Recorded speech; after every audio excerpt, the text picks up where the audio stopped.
Good evening to you. I thought I'd just, I haven't put some stuff up for a while. I've been a bit preoccupied with other things. What I thought I'd show you is the work I've been doing on trying to weather the track. What you're looking at there is partially weathered stuff. If I focus in, you can see I'm putting a lot of oil spillage around the double slip. And if you can look at an angle there, you've got a bit of rust on the rail.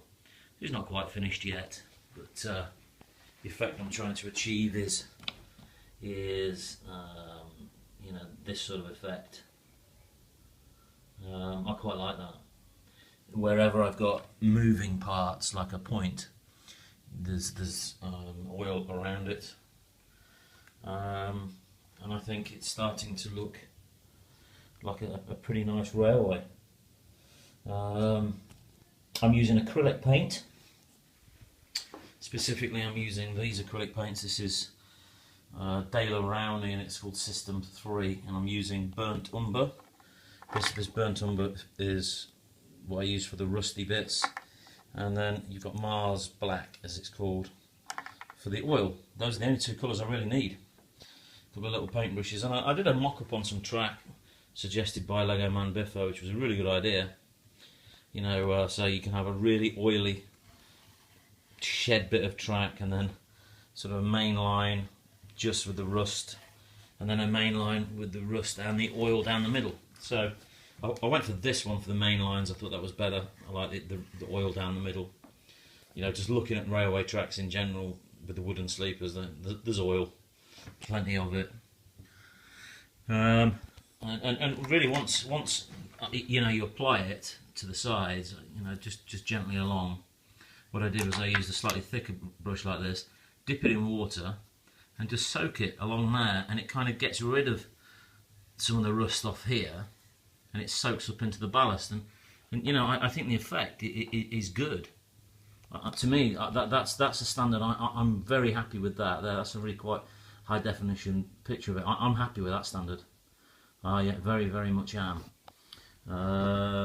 You know, and that's the sort of filthy shed, and then you're plain rust for a main line if you don't want oil down the middle.